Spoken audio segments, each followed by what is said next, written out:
हुकूमत का एक बार फिर आवाम को रिलीफ। पेट्रोलियम मसनूआती कीमतों में कमी कर दी। पेट्रोल ₹2.07 फी लीटर सस्ता, कीमत ₹247.03 मुकर्रर। डीजल ₹3.40 सस्ता, ₹246.19 का हो गया। मिट्टी का तेल ₹3.57 सस्ता होने के बाद ₹154.90 का हो गया। लाइट डीजल के निर्ख ₹1.03 कम, कीमत ₹140.90 हो गई। यकम जून से अब तक पेट्रोल की कीमत में ₹21.23, डीजल की कीमत में ₹18.67 कमी हो चुकी।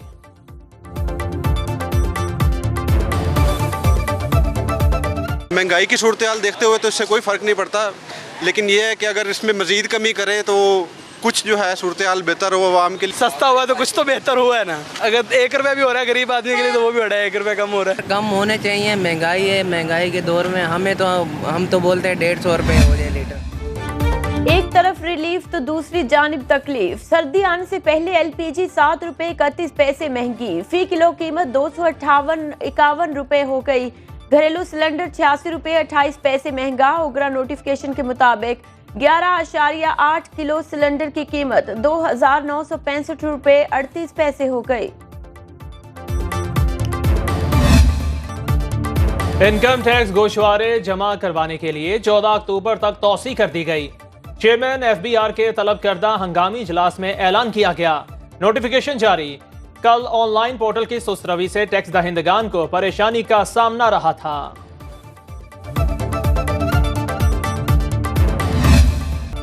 आर्टिकल 63A की तशरीह से मुतालिक नजरसानी केस के हुक्मनामे की कोई हैसियत नहीं। जस्टिस मुनीब अख्तर ने जारी हुक्मनामे को गैर कानूनी करार दे दिया। रजिस्ट्रार सुप्रीम कोर्ट को एक दिन में दूसरा खत लिखा। 5 रुकनी लार्जर बेंच को समाअत करना थी। 4 रुकनी बेंच अदालत में बैठकर नजरसानी केस नहीं सुन सकता। हुक्मनामे में मेरा नाम लिखा है मगर आगे दस्तखत नहीं। बेंच में बैठने वाले 4 जजेस काबिल एहतराम हैं मगर समाअत कानून और रूल्स के मुताबिक नहीं।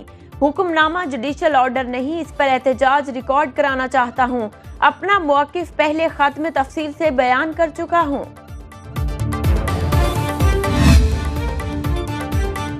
चीफ जस्टिस काजी फाइज ईसा ने प्रैक्टिस एंड प्रोसीजर कमेटी का इजलास आज फिर बुला लिया।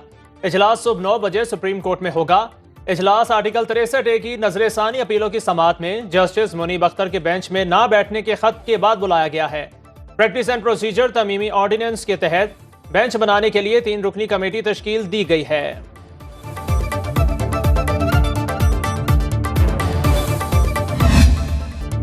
आर्टिकल 63A नजरसानी समाअत का हुक्मनामा जारी। चीफ जस्टिस सुप्रीम कोर्ट ने लिखा। जस्टिस मुनीब अख्तर ने रजिस्ट्रार सुप्रीम कोर्ट को खत लिखकर बेंच में शमूलियत से माजरत की। जस्टिस मुनीब अख्तर दीगर जजेस के साथ टी रूम में भी मौजूद थे। रजिस्ट्रार हुक्मनामे की कॉपी जस्टिस मुनीब अख्तर को फराहम करके बेंच में शमूलियत की दरख्वास्त करे।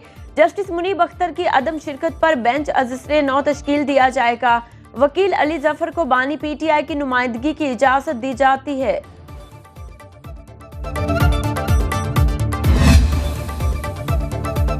आर्टिकल 63A का फैसला अगर गलत है तो इसे ठीक होना चाहिए। नवाज शरीफ की मंजूरी और इजाजत के बगैर कोई भी काम नहीं होता। नायब वजीर आजम इसहाक डार कहते हैं गलतियां दुरुस्त हो रही हैं तो इसकी तारीफ करनी चाहिए। हमारा 1 पेज एजेंडा पाकिस्तान को मुश्किलात से निकालना है। बानी पीटीआई का 1 पेज एजेंडा कुछ और था।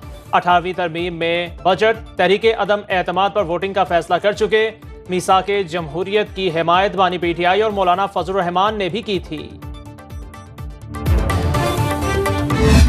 पाकिस्तान की जुडिशल हिस्ट्री की तारीख पे कमजोरी की वजह से असर पड़ा है और अब वक्त आ गया है कि हम उसको दुरुस्त करने की कोशिश करें। अदालत में भी एक ऐसा आईनी अदालत बना सकेंगे जिसमें चारों सूबों का बराबरी का नुमाइंदगी हो।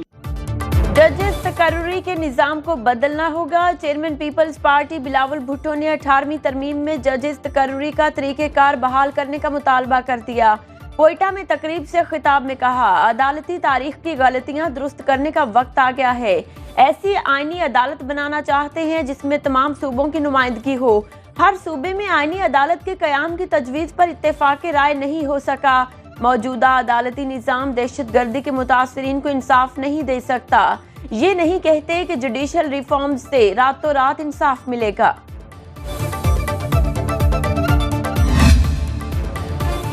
वजीर आजम शहबाज शरीफ लंदन से वतन वापस रवाना। पाकिस्तानी हाई कमीशन के अमले ने वजीर आजम को लूटन एयरपोर्ट से अलविदा किया। विफाकी काबीना का आज तलब किया जाने वाला इजलास मुलतवी।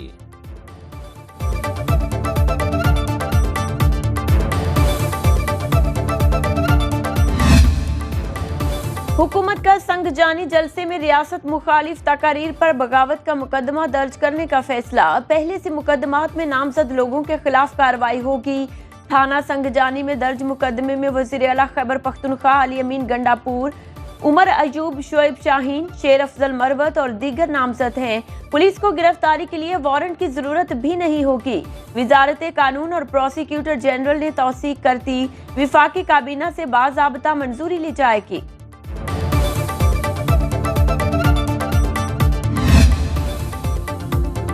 तोशाखाना 2 केस में फर्द जुर्म 2 अक्टूबर को आयद होगी।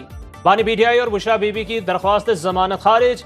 FIA प्रोसिक्यूटर जुल्फिकार अब्बास ने दलाइल में कहा, बानी बीडीआई ने रियासत को मिलने वाले तोहफे तोशाखाना में जमा कराए बगैर अपने पास रख लिए। केस साबितशुदा है। औरत काट क्या है? मेरी खवातीन जेल में, औरतें नहीं है क्या? पूरे पाकिस्तान में एक औरत, ये मरियम नवाज रह गई है। ये पंजाब पुलिस को मैं दोबारा वार्निंग दे रहा हूँ। उस दिन तो मैंने छोड़ दिया है तुम लोगों को, तो अगली दफा अगर तुम हंसे चढ़ोगे, खुदा की कसम मैं तुम्हें छोड़ूंगा नहीं। वज़ीर आला खैबर पख्तूनख्वा अली अमीन गंडापुर ने मरियम नवाज पर औरत कार्ड इस्तेमाल करने का इल्जाम लगा दिया। कहते हैं PTI की खवातीन जेल में हैं, क्या वो औरतें नहीं? क्या पूरे पाकिस्तान में सिर्फ मरियम नवाज ही औरत रह गई हैं? एक सूबे के मुंतखब वज़ीर आला के रास्ते रोकने के लिए कंटेनर्स लगाए जा रहे हैं। वो किसके वसाइल हैं? अपने वसाइल डंके की चोट पर इस्तेमाल करेंगे। वज़ीर आला खैबर पख्तूनख्वा लापता अफराद केस में तलबी पर पेशावर हाई कोर्ट में पेश।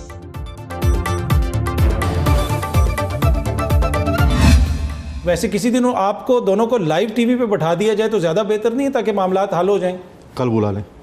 आप तैयार हैं अली अमीन साहब के साथ लाइव मुनाजरा करने के लिए? एनी टाइम, जिस जगह पे कहें, जिस चौराहे पे कहें, जिस चौक पे कहें। इसी प्रोग्राम में अगर उनको बुला लिया जाए? मैं हाजिर हूँ। नहीं आएगा, भाग जाएगा। गवर्नर खैबर पख्तूनख्वा फैसल करीम कुंडी का वजीर आला अली अमीन गंडापुर को प्रोग्राम सवालनामा में मुनाजरे का चैलेंज। सूबे में गवर्नर राज लगाने की खबरों की तरदीद। गवर्नर खैबर पख्तूनख्वा ने कहा, आप अपने प्रोग्राम में वजीर आला अली अमीन गंडापुर को बुला लें, मैं भी आ जाऊंगा। बलोचिस्तान के साथ सुलतेला सलूक किया जा रहा है। मैं जानता हूँ जितना मुश्किल रहा है, जो वफाक का हिस्सा है वो सिंध को दिलवाएं। ये कॉन्सेप्ट मेरा है, ये मंसूबा मेरा है, और इसके बदले में ये इंटरनेशनल फंडिंग का बंदोबस्त किया। अगर वफाकी हुकूमत और सूबाई हुकूमत इसमें अपना हिस्सा डाले तो हम ज्यादा मुतासरीन को मदद कर सकेंगे। बिलावल भुट्टो का विफाकी हुकूमत पर सैलाब मुतासरीन के लिए वर्ल्ड बैंक से लिया कर्ज न देने का इल्जाम। कोयटा में चेक तकसीम करने की तकरीब से खिताब में कहा, आलमी बैंक से $400 मिलियन कर्ज लिया जो विफाक ने अपनी जेब में रख लिया। वज़ीर आज़म से कहा था जितनी फंडिंग होगी वो मुतासरीन पर खर्च होगी। 2022 से अब तक विफाकी हुकूमत ने एक घर बनाकर नहीं दिया। बतौर वज़ीर खारिजा वर्ल्ड बैंक और दीगर इदारों से फंडिंग जमा की। बलूचिस्तान के साथ सुतेलो जैसा सलूक किया जा रहा है। नून लीग और पीपल्स पार्टी हुकूमत साजी मुआहिदे में सैलाब मुतासरीन की बहाली पहली तरजीह रखी गई थी। बलूचिस्तान में तालीमी इमरजेंसी के बावजूद लाखों बच्चे तालीम से महरूम। 1 करोड़ 20 लाख की आबादी के लिए सिर्फ 15,270 स्कूल, इनमें से भी 3500 से ज्यादा स्कूल गैर फाल। 10,000 से ज्यादा स्कूलों में पानी बिजली मौजूद नहीं। 57% में बैतुल खला की सहूलत नहीं। 52% की 4 दीवारी नहीं। 93% स्कूल कंप्यूटर लैब से महरूम। आदाद शुमार के मुताबिक बलूचिस्तान में 72% खवातीन तालीम हासिल नहीं कर पाती। वज़ीर तालीम राहिला दुरानी कहती हैं, जंगी बुनियादों पर इकदाम कर रहे हैं। बहुत से इकदाम किए हैं, डिजिटलाइजेशन की तरफ जा चुके हैं, अब और भी इकदाम कर रहे हैं। अब ये होगा कि जो काम नहीं करेगा वो पोस्ट पे नहीं होगा। ये तो है, मसला ये है कि हम जिस सिस्टम में रह रहे हैं, जब हम इस तरह के इकदाम करते हैं, हमारा ऑफिस करता है तो बड़ी सिफारिशें आ जाती हैं। PIA की निजकारी अमल में ताखीर। कौमी एयरलाइंस के शेयर की कीमत 2 दिन में ₹2.17 कम हो गई।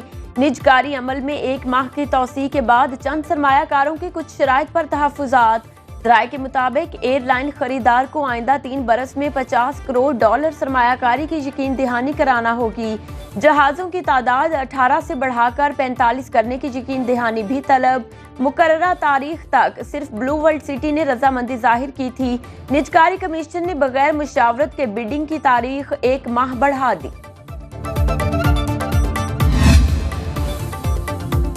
IPPs के रेट्स पर नजरसानी की जाए तो सन्नत अपने पैरों पर खड़ी हो सकती है। साबिक निगरान वफाकी वजीर गौहर एजाज कहते हैं IPPs को इजाफी 2000 अरब रुपए दिए जा रहे हैं। हुकूमत फैसला करे तो पूरी कौम साथ खड़ी है। IPPs के मालिक 40 खानदान ही सरमायाकार नहीं हैं, बाकी लोग भी इन्वेस्टमेंट कर सकते हैं।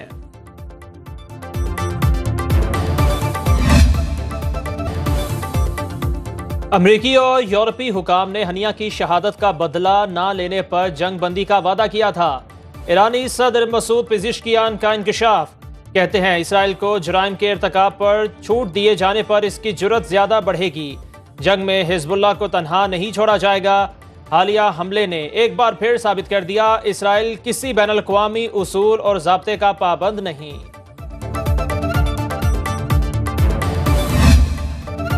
जंगी जुनून में मुब्तला इसराइल ने लेबनान में जमीनी हमला कर दिया। सेहूनी फौज बॉर्डर पर हिजबुल्लाह की सुरंगों में दाखिल। फिजाई हमले में हमास के रहनुमा फतह शरीफ अब्दुल अमीन, अहलिया, बेटी और बेटे समेत शहीद। बैरूत एयरपोर्ट पर हमले में पॉपुलर फ्रंट के सिक्योरिटी चीफ मोहम्मद अब्दुल अल, कमांडर इमाद औदा और अब्दुल रहमान अब्दुल अल भी शहीद। 24 घंटे में 136 शहादतें रिपोर्ट। गजा में एक दिन के दौरान मजीद 34 फलस्तीनियों को शहीद कर दिया। 7 अक्टूबर से अब तक 41,615 फलस्तीनी शहीद हो चुके। इसराइली फौज के शाम के दारुल हुकूमत दमिश्क की सरहदी चौकी पर भी बमबारी।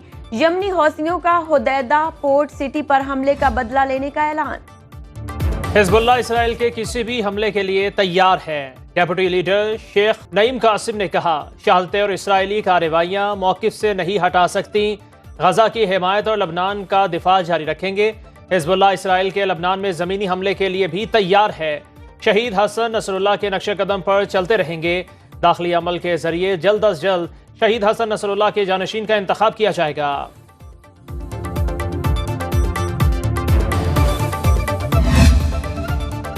अमेरिका की 6 रियासतों में समंदरी तूफान हेलन ने तबाही मचा दी। 128 अफराद हलाक, 6 से जायद लापता, 20 लाख बिजली से महरूम।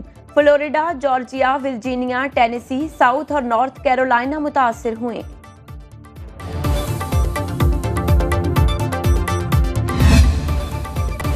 $1 अरब 30 करोड़ की लॉटरी जीतने वाला कौन है? अमेरिका में 6 माह बाद भी मेगा जैकपॉट जीतने का दावेदार सामने न आया। लॉटरी टिकट इंतजामिया ने बिलियनेयर मैन की तलाश के लिए अमेरिका भर में इश्तिहारात जारी कर दिए।